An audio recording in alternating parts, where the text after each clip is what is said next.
Have mercy on me, O God, in your goodness and the greatness of your compassion. Wipe out my offense. Thoroughly wash me from your guilt and sins. Cleanse me. A heart contrite and humble, O God, will not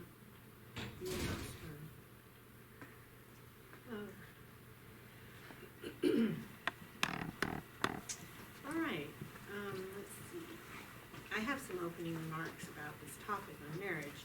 The first one is that the class overall will be rooted in fundamentals and principles and a foundation that will lead us to the Eucharist. And the sacrament of marriage will be, will be a fundamental subject throughout every topic that I raise here this evening. The marriage will be visible in all of the topics tonight.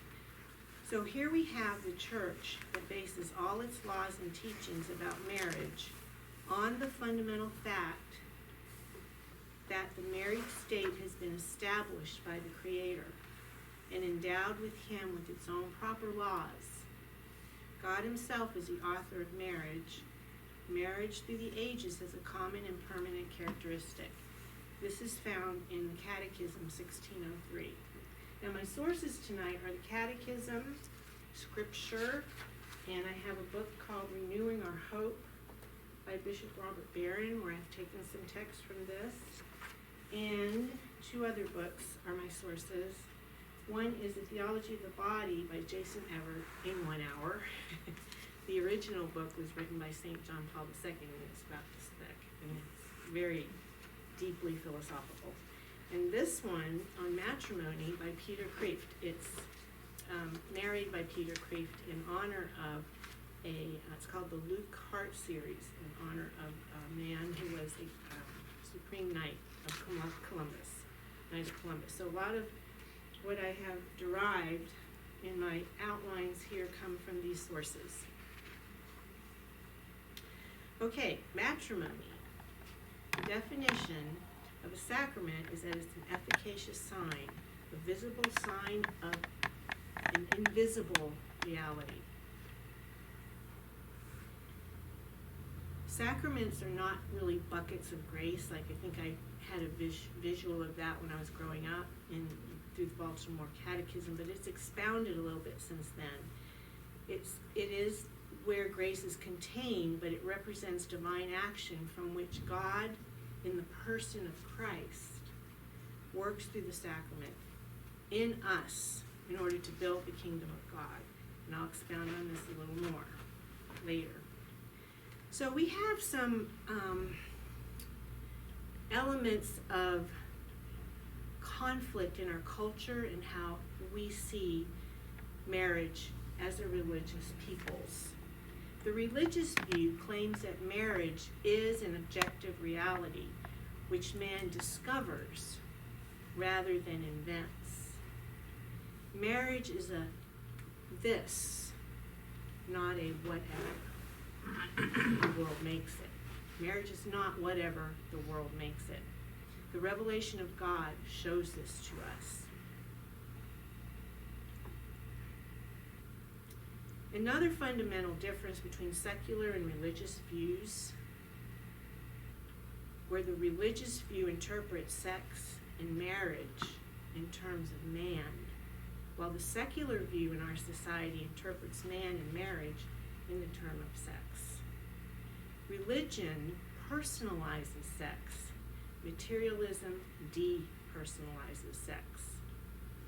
Religion sees sex as good, an image of the divine, whereas materialism sees it as an image of the animal. For materialism, love is a human excuse for sex. For religion, sex is a human echo of divine love.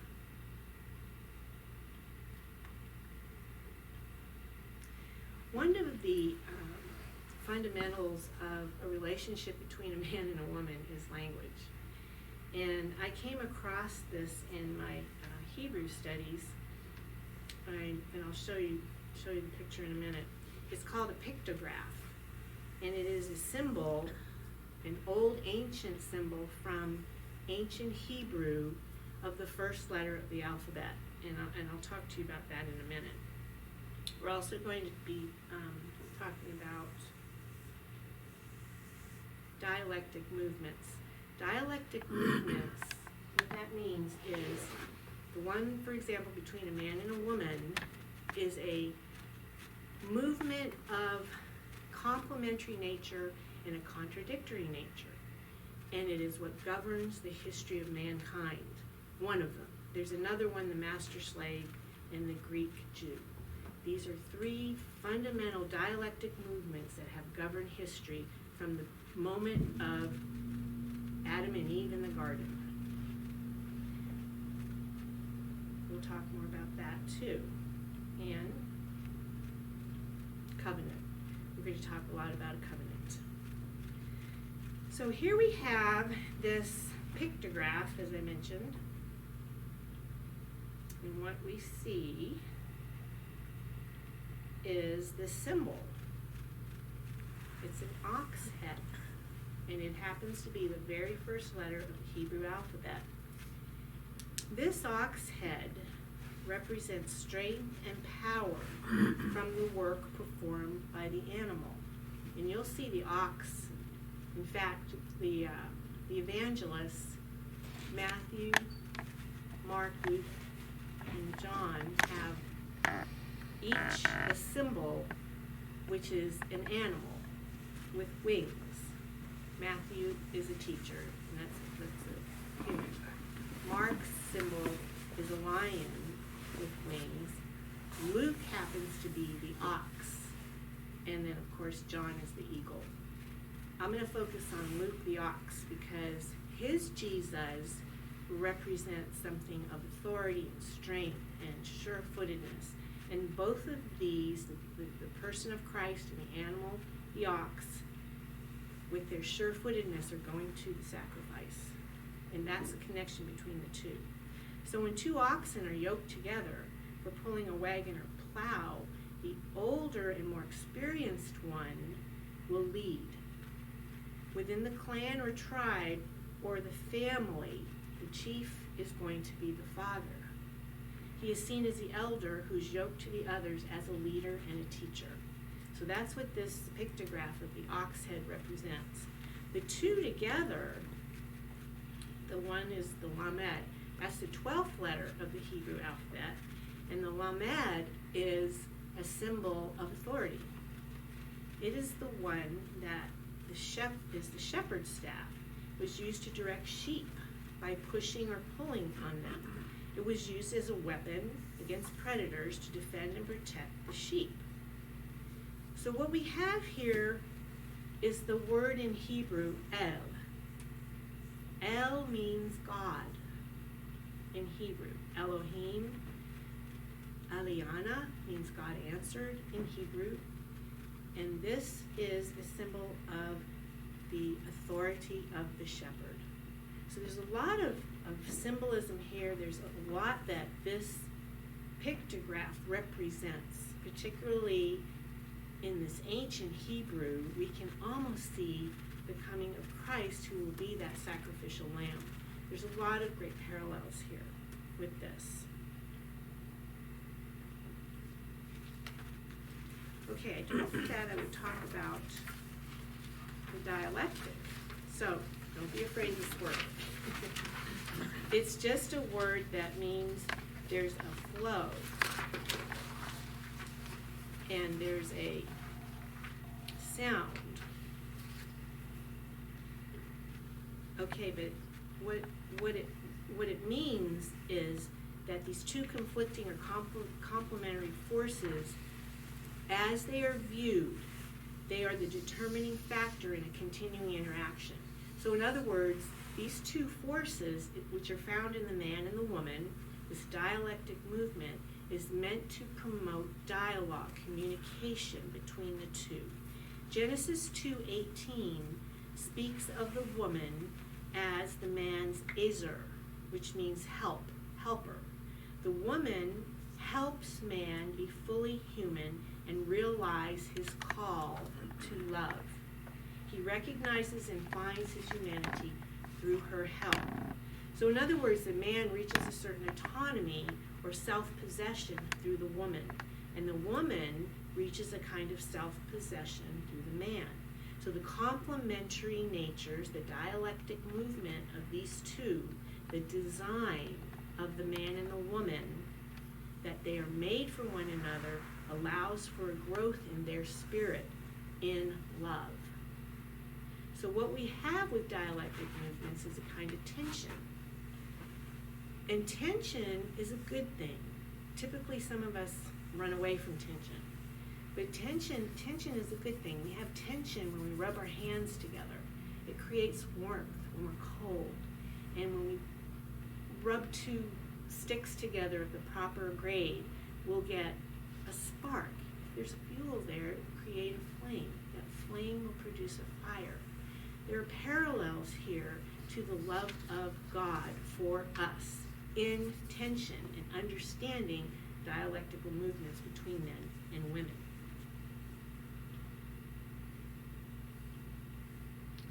We'll talk about covenant in a minute. All right, so here, this is an example of a complementary nature of man and woman. This is a artistic rendition by Peter Rubens of Adam and Eve in the garden. I did not put the Hebrew there. It was already there, but I was kind of amused that the Hebrew came up. Adam in Hebrew means mankind. Mankind being made from the ground. And Eve, life, is written here haba in Hebrew.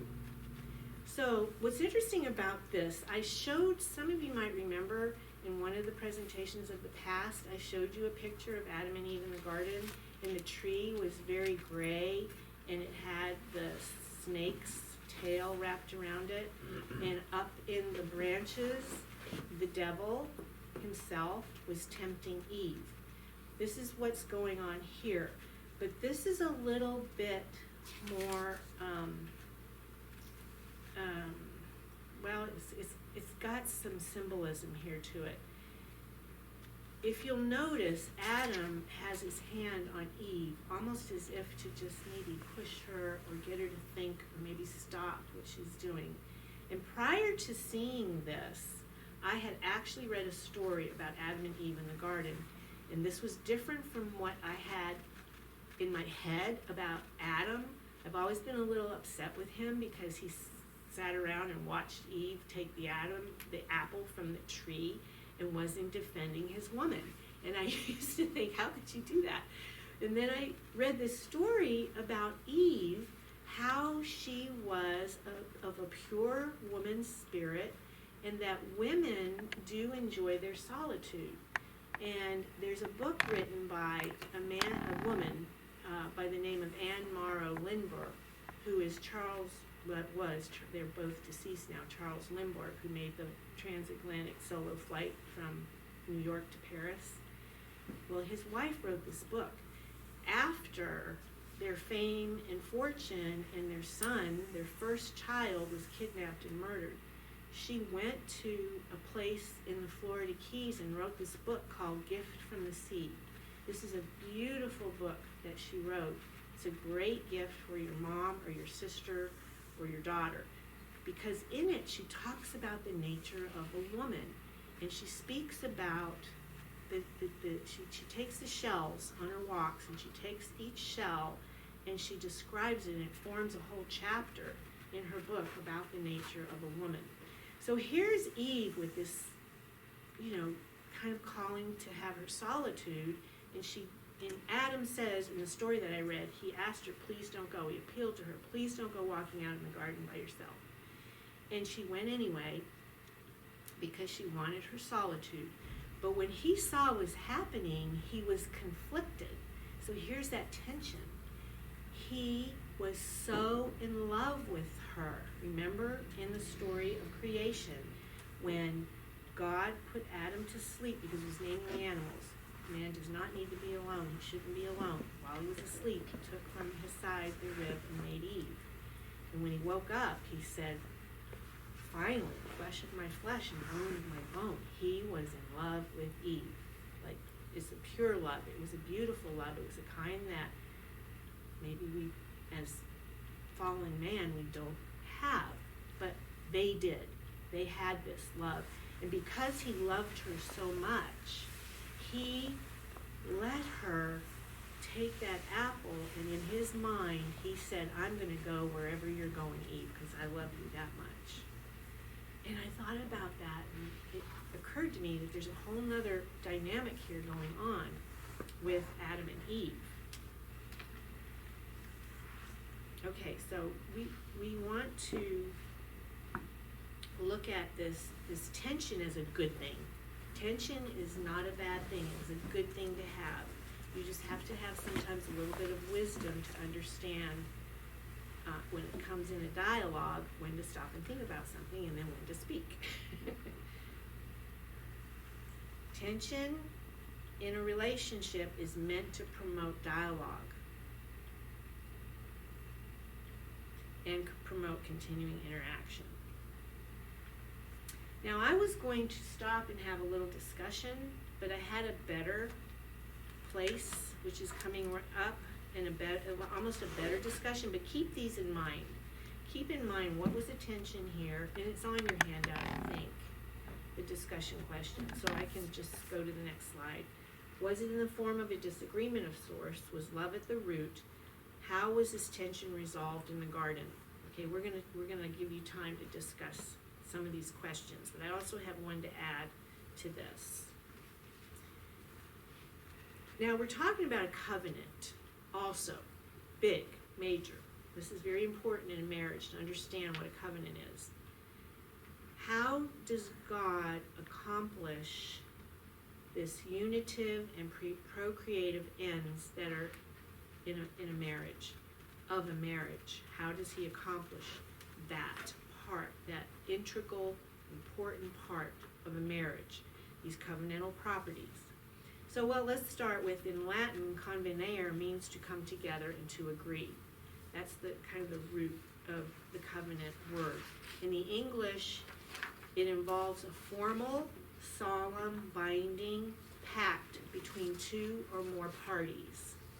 Modern law, however, tends to treat covenants and contracts as one and the same, and that can be a problem. They can tend to treat them as being identical. In biblical terms, a contract, a covenant, involves much more than a contract. First of all, you have, just quickly, the comparisons between the two. You have a solemn oath versus a private promise that's made binding by a signature. Number two, you have a gift of persons in a covenant versus the exchange of property. And you have oath swearing in a covenant, which is a promise transformed by invoking God's holy name. This is an important difference. So help me God is part of an oath. So the oath swearer will place himself under divine judgment and under a conditional curse if he does not adhere to that vow that he made. I shall be damned. So this means that the oath is much stronger in a much more sacred form of a commitment. Now we're going to talk about a sacrifice, which is part of a covenant. And I'm bringing this to bear because it's something that was done in the Old Testament. It doesn't hurt us to compare what we consider sacrifice today and what the Hebrews of the Old Testament considered as a sacrifice then. Today, when we say that was a real sacrifice for that person, typically we're referring to something about money or comfort or something that made that person inconvenienced. Rarely do we mean that blood was shed in a sacrifice. So sacrifice in the Bible is a bloody reality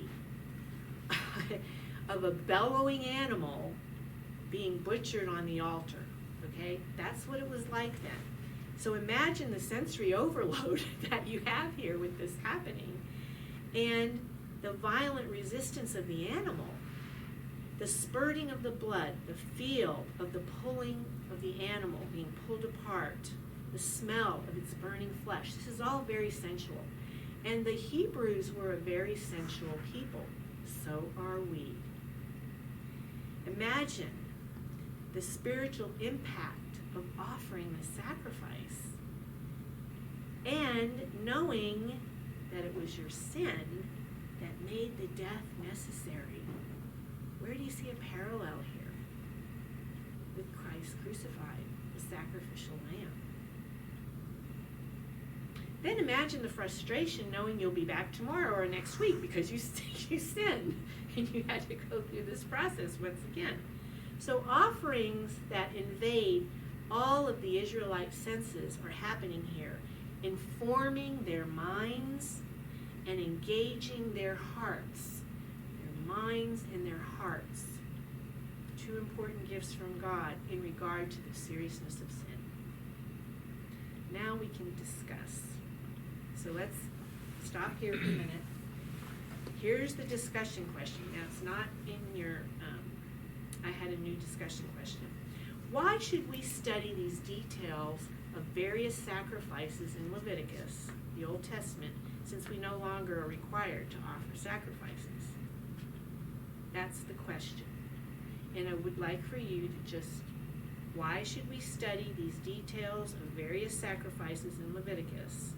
I don't mean study and memorize, I mean more like examine. Examine this and compare it to what we are doing today for sacrifice. And what we are no longer required to do today. Okay? And then go back to those other questions and discuss those too. So I have 7:22. So let's go ahead and talk until, give yourself 5 or 6 minutes there, until 7:30, okay? For others, I'm sure. So in answer to, okay, did anybody want to, back at the other questions I had here for you. They're on here, aren't they, the questions? Discussion questions? I don't have them on my handout, I guess. So does anyone have those discussion questions? Oh, here they are.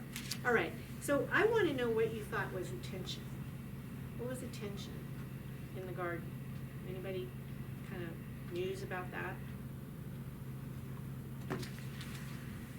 We said Yes. It was kind of like the tension was the lose-lose situation that Adam found himself in because, we discussed that, God, he, created everything in the universe, and then finally, the grand finale, cherry on top, finally he has a woman, the perfect, suitable partner for him.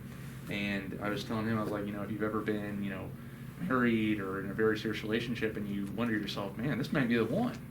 Well, then she goes off and does something, and you're like, well, you're kind of disrupting the, the goodness that we had, because he doesn't want to disappoint her, and he doesn't want to disappoint God. So he's kind of in a tension there where he's like, what do I do?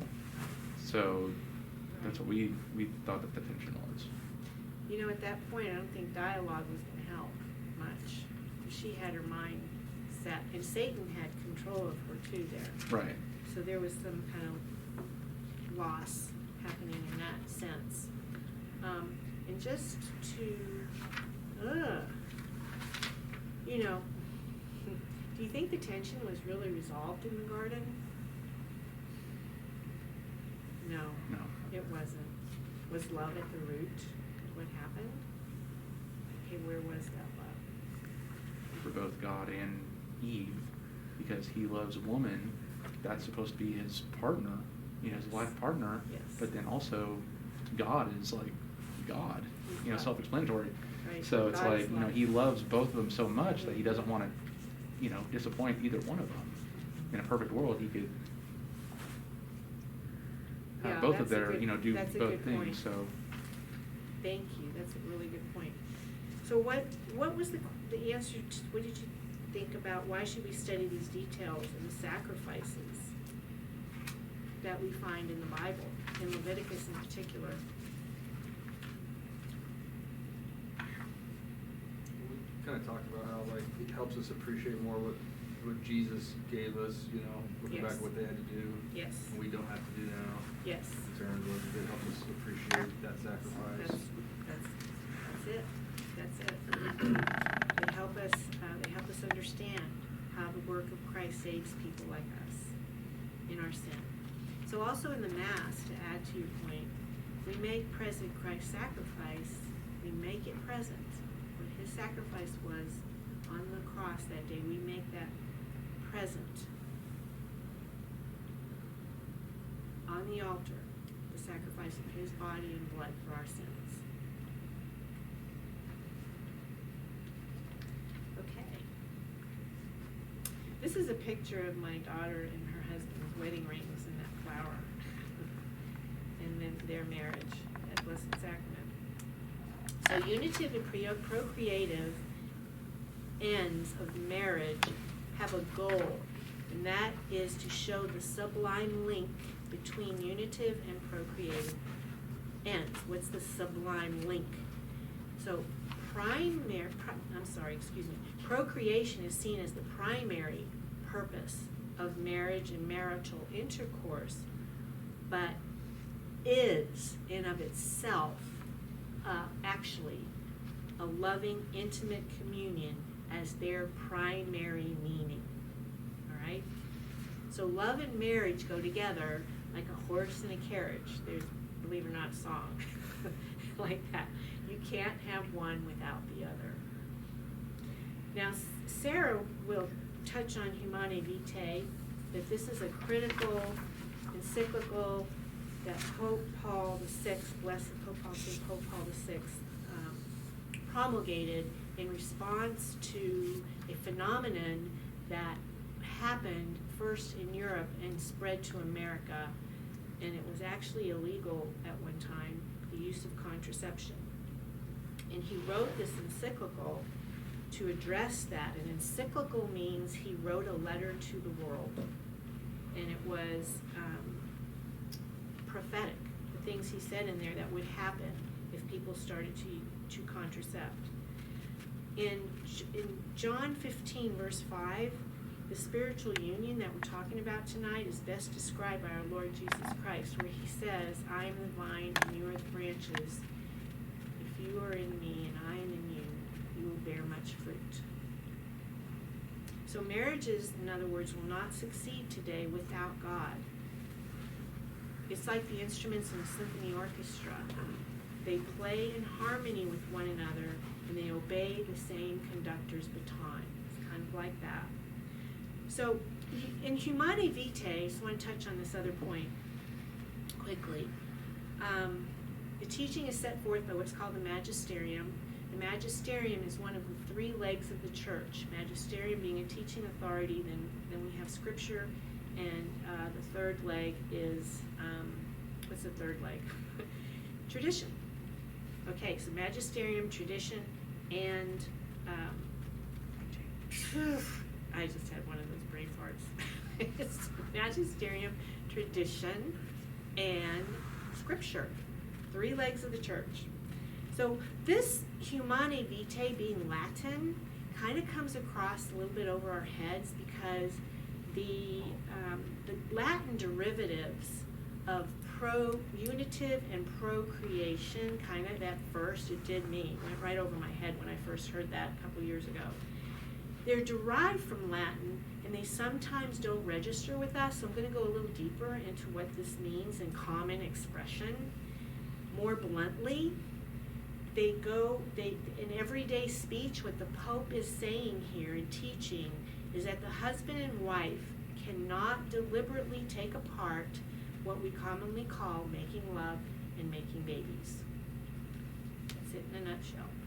So by safeguarding the church attempts to do and appeals to married couples, safeguard both these essential aspects The unitive and procreative, the conjugal act, preserve in its fullness. The conjugal act does preserve in its fullness the sense of a true mutual love and its ordination towards this man's high calling to parenthood. It's a noble calling.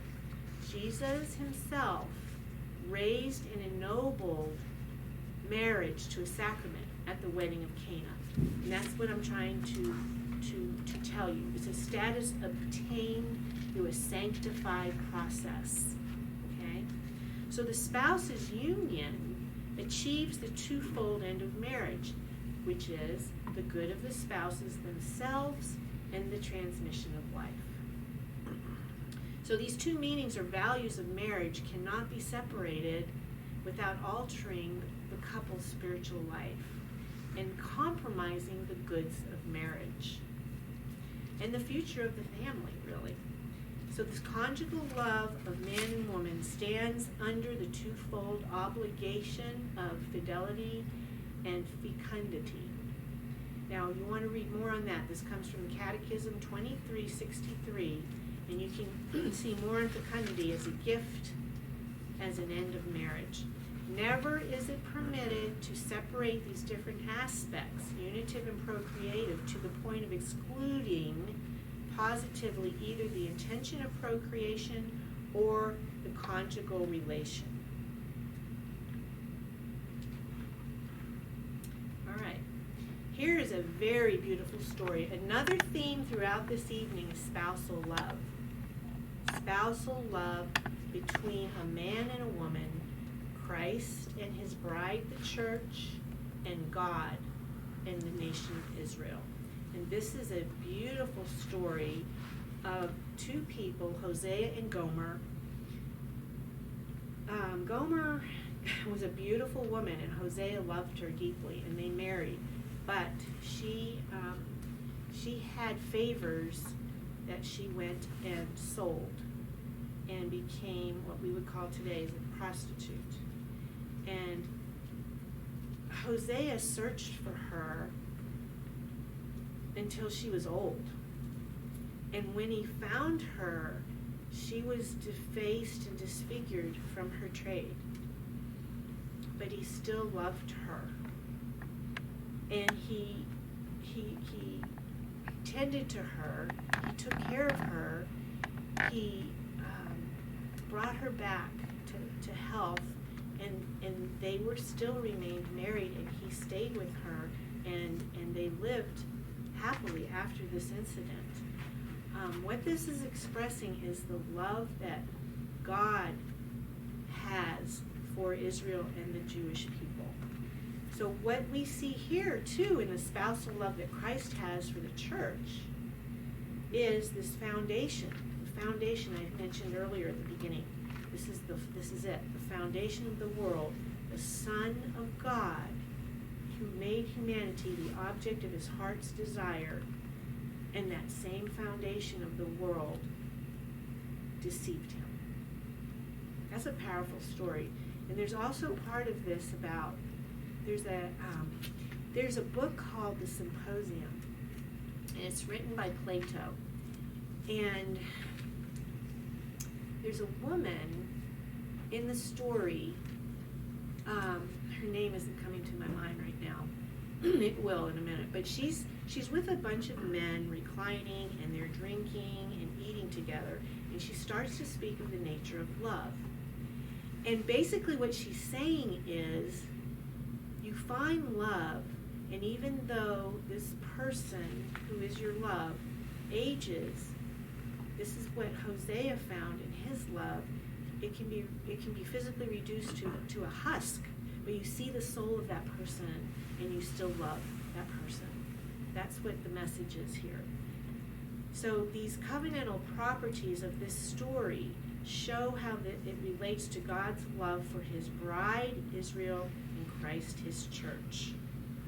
So what we have here is these meanings of love in Greek that Adam certainly had all of them for his Eve. Eros, which is that erotic love, the filial love, family, and the agape, which is a self-giving kind of love. there. So let's look at fostering nobility of marriage and family.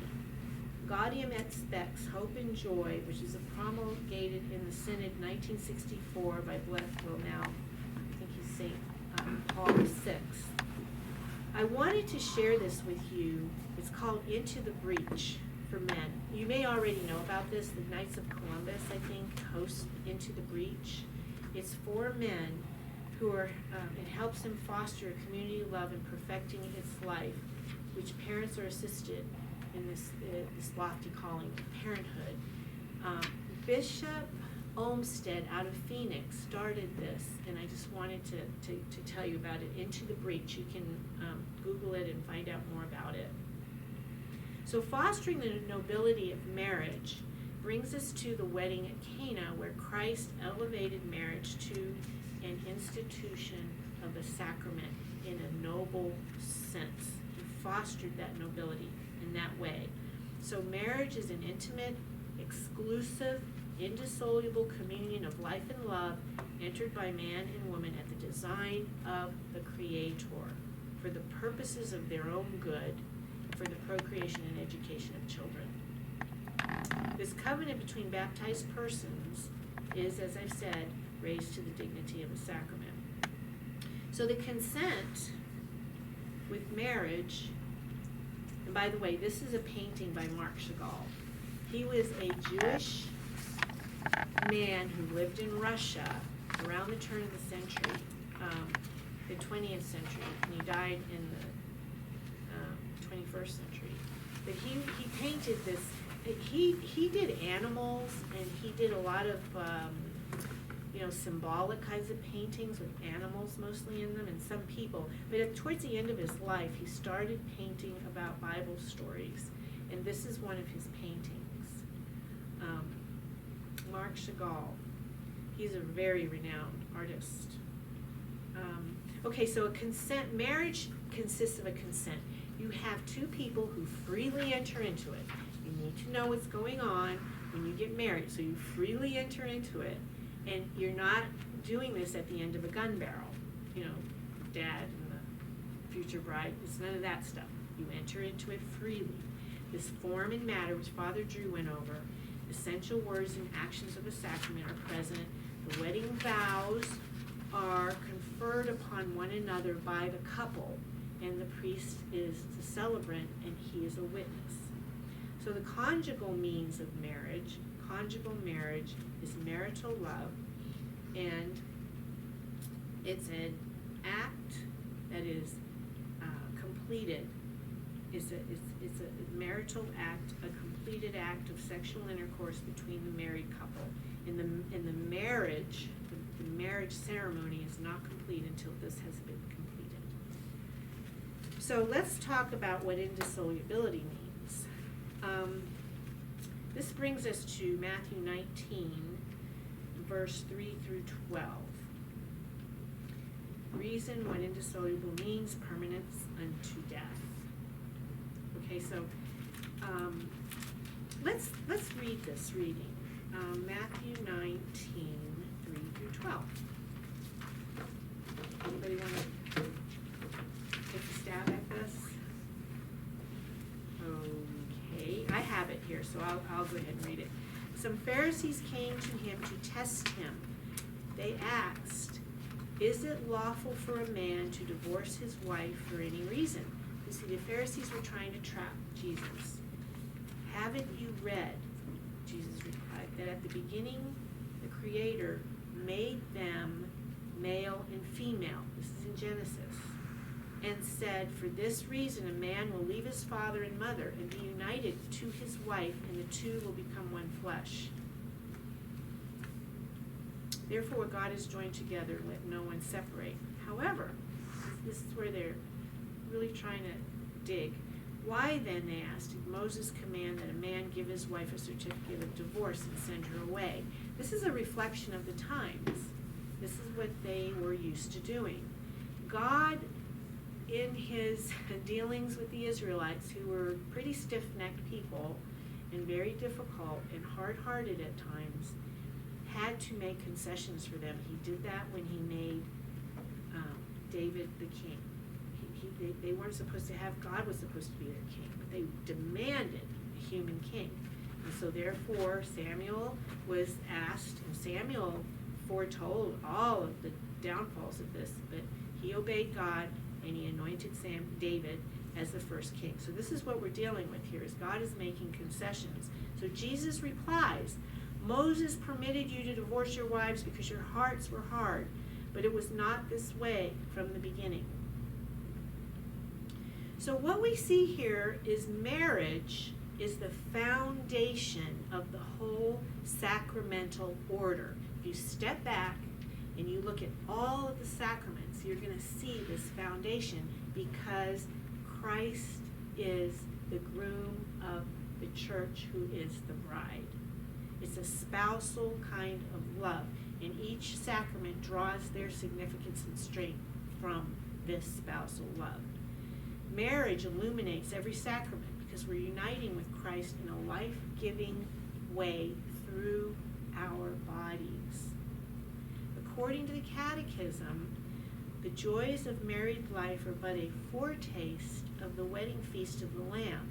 So, in saying this, it's a foretaste of the wedding feast of the Lamb, means that the church is not sexualizing heaven as if it's just a more intense experience of a sexual union, but rather our sexuality, when properly ordered, when rightly oriented, points us to the source of an ultimate fulfillment, which is God.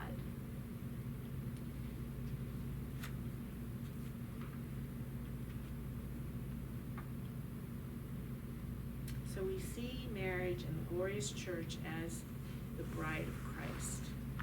The reason is that it makes visible the invisible God. The one flesh union, a sign of God's love for humanity and his plan for salvation. So what about this, and the church is beautiful in her body, and so is the woman.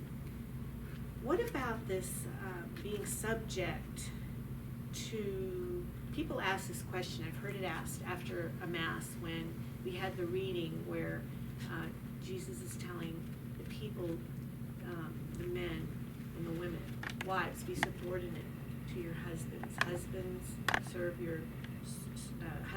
your wives. This is a perplexing, but the problem is we use the language of today. We're not understanding what subordinate means. Subordinate does not mean maid. It doesn't mean a slave in our context here today. It means a helper. Help your husband get to heaven by being his helper. And the word they happen to use is subordinate. So this reveals this relationship, this spousal relationship is revealing. This whole talk is about revelation. This is about God and his revelation. Those letters that I pointed out to you in the beginning about the alphabet, the first and the 12th letter, that was language. That's how God reveals to us his plan for us. So this is the love that is faithful and permanent. So is the love of husband and wife. So, okay, if a husband is to nourish his wife as Christ cares for his church, how does Christ nourish his bride?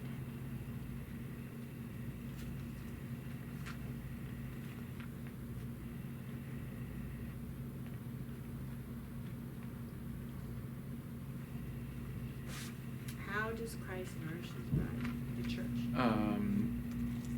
Forgiveness of sins and the providing, opportunities to be a part of his love.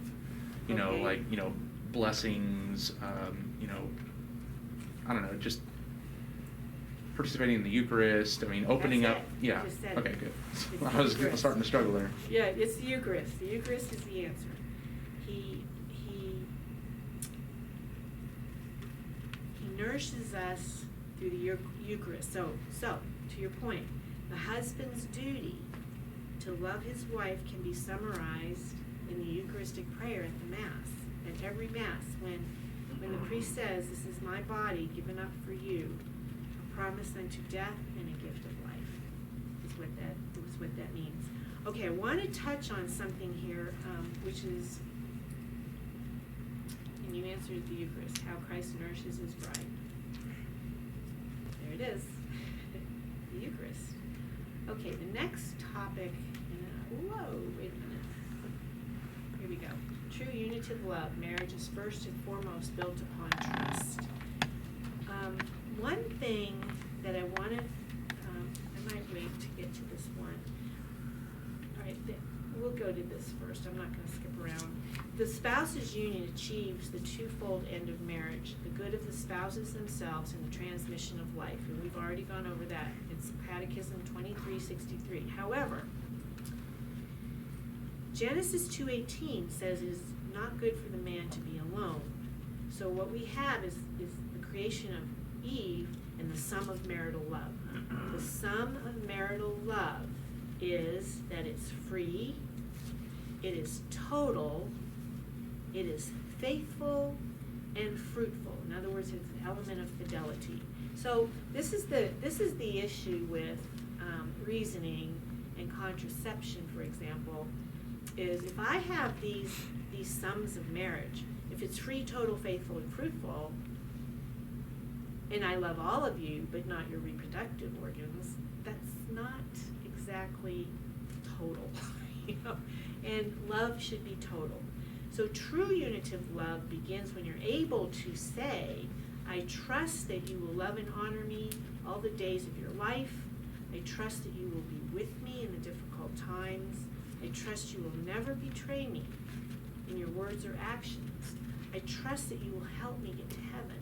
I trust that your love for me will only grow stronger as the years go on. I don't know how many people here have been married, maybe 40 years. 40. How many? What'd you say? 40. How many people here have been 37, 38. 47. Okay. All right. Now we're not newlyweds. Okay. So what I'd like to convey to you is that these things are beautiful, that I have tried to present to you. They're good and they're truthful. And as a person who's been married, I think 38 years this year coming up, it's true that there's this growth of love that goes beyond a physical kind of attraction anymore, you know, and you don't experience that if you give up, you know, and you don't understand the indissolubility of marriage and try to communicate well enough. And I mean, there is no perfect marriage. No one has a perfect marriage. You know, you have to step back sometimes and reevaluate a situation and think about changing a little bit. And when you have what's called cooperation and participation from the spouse, and you're both kind of on the same page in that area, there is not much you can't overcome. The perfect marriage is showing up every day and saying, I love you. Yeah, That's the perfect marriage. that's right. You got to show up. Yeah, and you have fun, you know, and you laugh. Yeah, it's difficult raising children, but you know, if I were to look back now and think about those days, I should have laughed a little more at the stupid things they did. You know, instead I would get upset. You know, why aren't they following my house rules? You know, and I think that authoritarian kind of attitude may not have been the best. So be amused. You know, there are other ways to deal with unruly children. Okay, so what we ask, or we don't ask as a church, but what people ask the church is, why is there no sex outside of marriage? That's like, what? You know. So what's important here is the Catholic Church, along with most other religious and even pagan traditions, teach that marriage is the only right place for sex. It's the framework where that sexual act belongs. It's not a concession, as if sex were somehow bad, but a formula for sexual fulfillment. So it's against contraception for the same reason, because it's for total sex with nothing held back. That's the true totalitarian totalism of those four elements that I brought up earlier. So Peter Kreeft says the deepest cause of sexual promiscuity is that our spirits, made in God's image, we've talked about this in the incarnation class, we're made in God's image. If this is true, then our spirits demand the infinite. Promiscuity is a false infinite. It is a substitution of a succession of finite love for infinite love. That's why we need three in a marriage.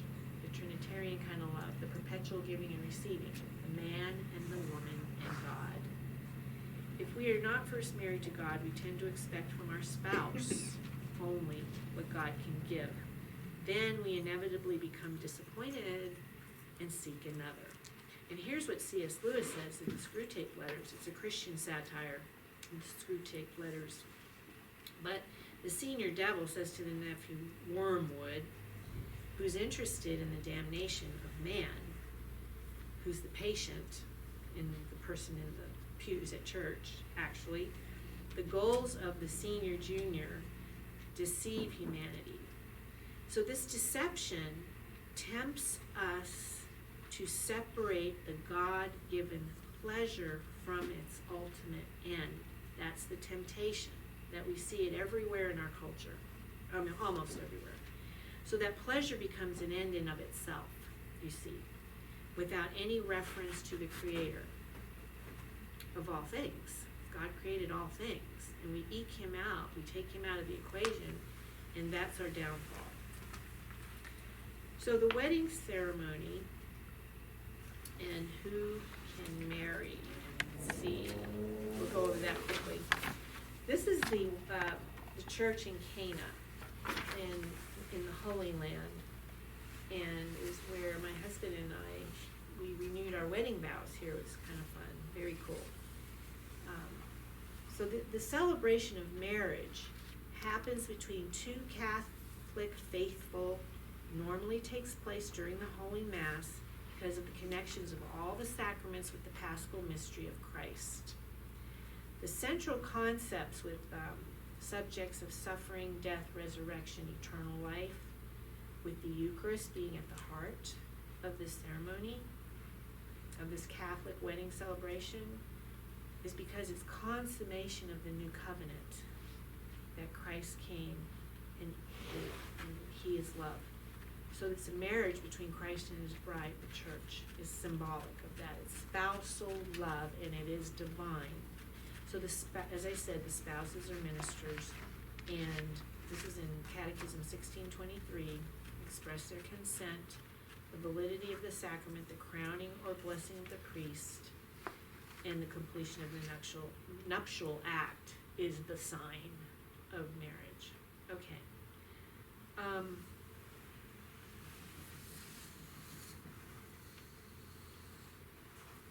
Here we have some mention of indissolubility that I'd like to share with you. There are many forms of human love, forms of love. There's many forms of love in human life. And all of them in some way mirror the God who is love. But only conjugal love has this twofold privilege of totality and indissolubility. This is important. Conjugal love involves a totality in which all the elements of the person enter. The appeal of the body, the power of feeling, and the aspiration of spirit and will. What spouses say to each other is what Christ says to us as his church. What God says to us through Christ. I give you my all. Let's talk just real quickly about this divorce revolution. And I'm not going to spend a lot of time on it, but I want to point out a few things about divorce. And I have an article here that I'd like to share with you about this. This came from a Knights of Columbus article. Divorce is a kind of a suicide, an attempt to kill the one flesh created by marriage. In fact, since marriage is an image of Trinitarian love, if this is true, which it is, human divorce is impossible because it images an impossible divine divorce. You can't rationalize that. If the Father and the Son could ever divorce, the Spirit would die, for the Spirit is the love between them. Now this article here is about, it's an addressing of children in a divorce and how they suffer in a divorce. It's called Healing the Wounds. And this was written by someone who's in close contact with the Center for Cultural and Pastoral Research at the Pontifical John Paul Institute for Studies on Marriage and Family. And just really quickly what she has she's sharing with us. We speak of divorce as if it enables healing, but it's extremely important that we keep in mind the suffering of the children. The identity of the child is intrinsically bound up with the love between a mother and father.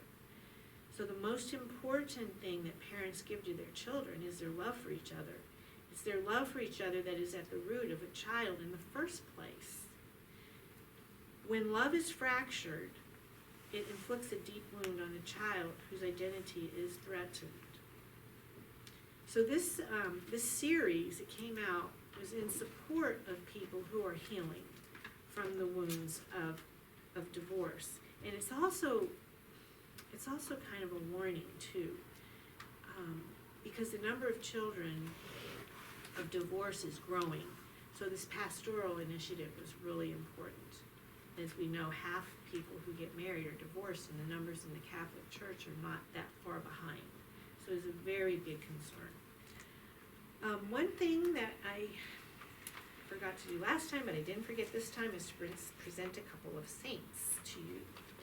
One is St. Elizabeth Ann Seton, whose feast day is January 4th. And the reason I chose her is because she was married. And she was a mother of 5 children. She was born in New York City, but then went to Italy, and her husband died. But while she was in Italy, she became Catholic. And then she came back to New York, and in order to support her 5 children, she founded a school in New York to support herself and the children. And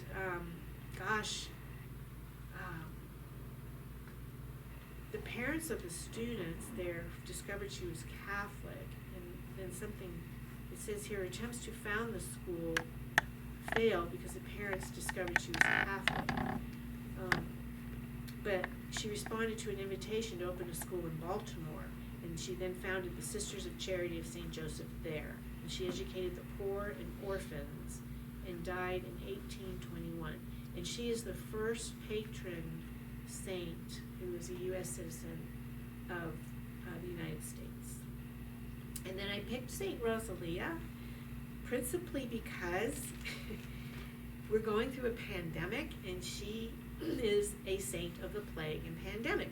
One of them. There were 25 published in the January issue of Magnificat, and I chose her because of her name, Rosalia, and the connection with the rosary. A bouquet is what that means. And her feast day is September 4th. Anyway, she was married, but to the distraught of her husband, she went to live a life as a hermit. And then she died in this cave, and they found her in a coating of limestone. And because she was so holy, people revered her, and they found her bones, and they brought her out when this plague in Palermo began. Palermo is down in the boot of Italy, around near Sicily. So there's a couple accounts of what happened here, but there was a vision to a plague victim which pointed out her resting place in this cave, and they took her through the streets. And we have a reverence to relics of saints as Catholics. They're usually put in a reliquary, a little piece of clothing. There's different classes of relics. You can have a little piece of a bone, perhaps, or a piece of clothing. I have a little piece of Saint John Paul II's piece of his clothing, and it's in a little reliquary. But it's a reliquary is something that holds a relic. And so these are very, very devoted kinds of, this is a devotion, really. A relic is a devotional item. So what happened was they went through this parade, sort of a procession, not a parade. They processed with her, and immediately it's documented and written down that the plague abated. There you have it. Okay, so I'm going to introduce Sarah Crown over to talk to you about, I think she's here. Sarah? Yeah. Yeah, there you are. To talk about natural family planning. Okay? Thank you. I don't know, I might keep that up. So yeah, my name is Sarah Conover. I am a member here at Blessed Sacrament Parish and grew up in the parish, so I've been here basically my whole life. My husband and I were married 6.5 years ago here at Blessed Sacrament, and we've been blessed with the natural family planning throughout our marriage. But I've actually had an incredible opportunity to teach one of the methods of natural family planning. I started teaching, I actually started learning and teaching while we were engaged. So I started using the method as a single woman and then carried that into marriage. And that's kind of the beauty of natural family planning, is that while it is for family planning purposes, it's also several health benefits just for a woman to be aware of her cycle. In Wichita, we are blessed with multiple methods of natural family planning available to us. And so, while I have only ever used or taught the Creighton model method, there are several methods out there. So I'm going to speak about NFP a little bit more generally tonight rather than specific to the Creighton method. But what natural family planning essentially does is it looks at the design of the woman's body and understands that there are times that she is naturally fertile and times that she is naturally infertile. And it uses that information to help women understand their health, but then also to help couples guide their discussion and discernment in their family planning. One of the things that I always like to touch on when I'm talking about NFP, especially why we use it, why it's encouraged within the Catholic Church, all goes back to humanity. Amy, I think you normally touch on that a little bit. I do a bit. Yeah, I'm not going to go too in depth. It is a super short encyclical. I highly encourage everyone read it. I like to revisit it at least once a year, and I mean it takes moments of your day to read it. It's not a very long thing at all. But there were several issues at the time that it was written that the Pope was trying to address, but we see those issues and so many more present in our culture today. And so some of just those key points with Humanity is that we recognize that if God is the author of life, then all lives that he creates are sacred, no matter how long those lives are in existence. So even if the pregnancy is ended early due to like a very early miscarriage, that life is still recognized, whether it was 2 weeks long or 2 months long, or if that life is then born and that life is 2 months long on the outside, or 20 months or years, or however old that person may be. And so then we also recognize then that the gift of fertility really does tie into the heart of marriage. So procreation is one of those like undeniable goals of marriage. By no means will every marriage be filled with child after child after child after child after child, because sometimes it is God's will that the couple does not conceive or does not conceive numerous times. But there is that opportunity for the couple to conceive in that marital union.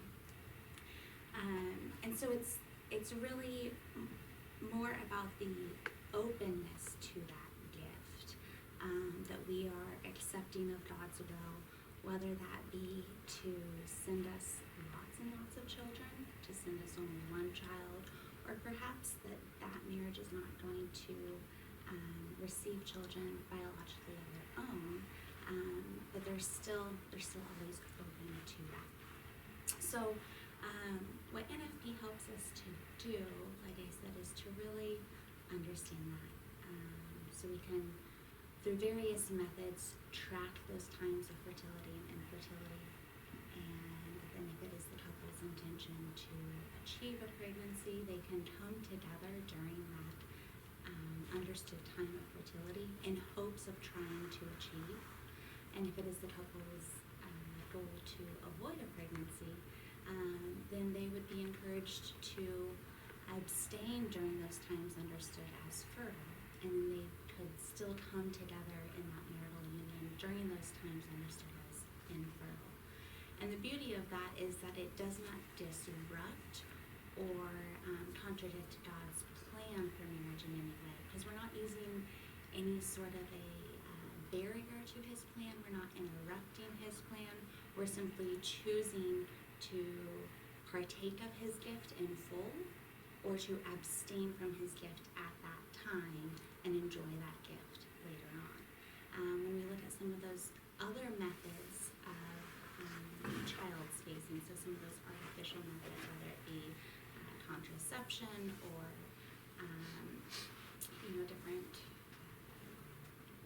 surgeries or procedures or whatever it may be that would render an act sterile or render the person sterile, that's actually, we'd see it as a contradiction to God's plan, because it takes what he intended and warps it into a disfigured version of itself. And so it takes the beauty of the gift and it just, it leaves the outside, it leaves that wrapper, but the goodness of it is spoiled inside. Same thing with a couple is trying to achieve and trying to achieve and trying to achieve. Modern science tells us, hey, we've got this really wonderful thing. We've got all these different procedures that we can do that can take an infertile person and give them a biological child of their own. But again, all of those procedures remove that creation of that person from the act in which it's supposed to be a part of. And so that's the same thing, it's a warping or a disfigurement of God's plan. And so with NFP, whether the couple's trying to achieve a pregnancy or trying to avoid a pregnancy, both are done in coherence with God's plan. You're being a co-creator with God, you're not working against him. Whereas, like I said, some of these artificial methods, whether it be to achieve or to avoid, you or a doctor or someone is manipulating that plan to where it's no longer as intended. And that's why the church says there's harm in this. It's not good for us. It's going to be damaging to ourselves, to our souls, to our families, and that damage just gets passed on and on and on through generations and through the culture. Whereas if we revert back to his plan and now that our families are full and beautiful and bountiful, and then we're able to spread that joy and that light with those around us, then our society is lightened and brightened, and our culture hopefully can return to those better roots, and the generation that comes after us will be better than what we are encountering now. And that's kind of how Humanity Day ends. It is a call to action, saying we've got to do something about this because the path that we're on is harmful and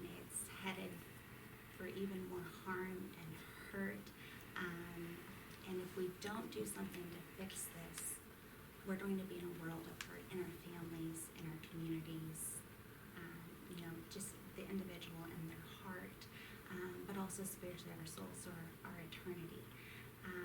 And it recognizes that, hey, this is difficult news. Marriage is it's a beautiful blessing, but there's certainly challenges that come with it. And raising children, it's a beautiful blessing, but again, there's challenges that come with it. So it's fitting that in trying to protect those, we'd also experience some challenges.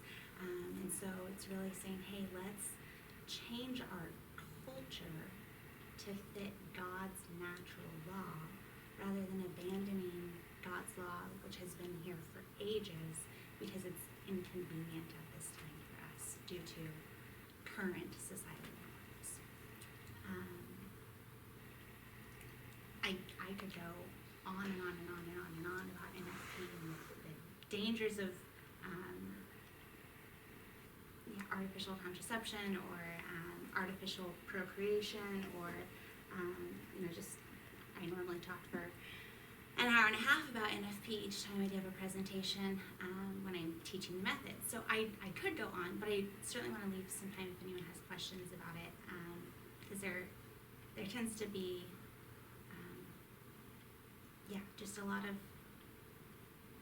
misunderstanding in general sometimes, because it's not something that is openly talked about very regularly.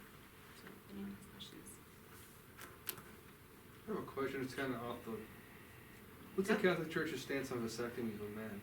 Is that forbidden? I didn't know if.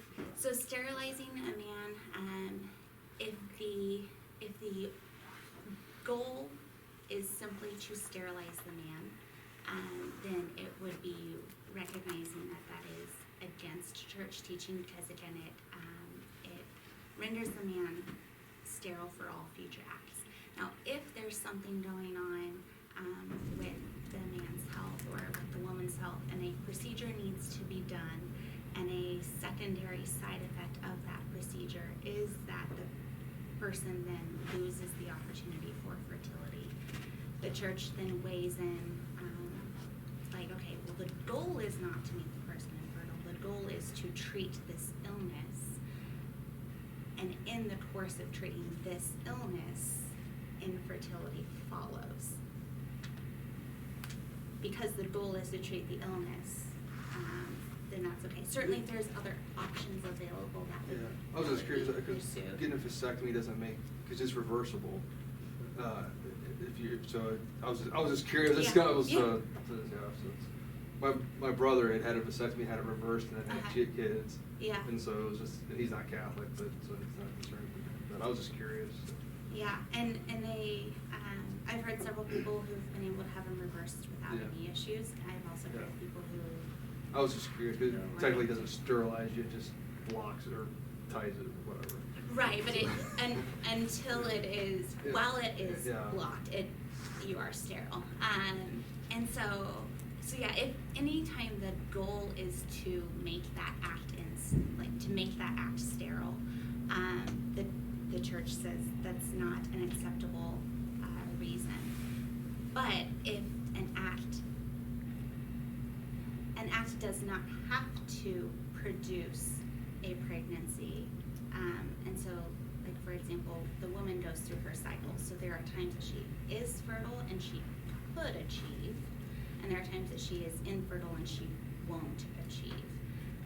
So not every act will achieve, but if our intention is ever to directly, I want to deliberately make this act sterile, or I want to deliberately make myself sterile, that is where we enter into those problems. Any other questions?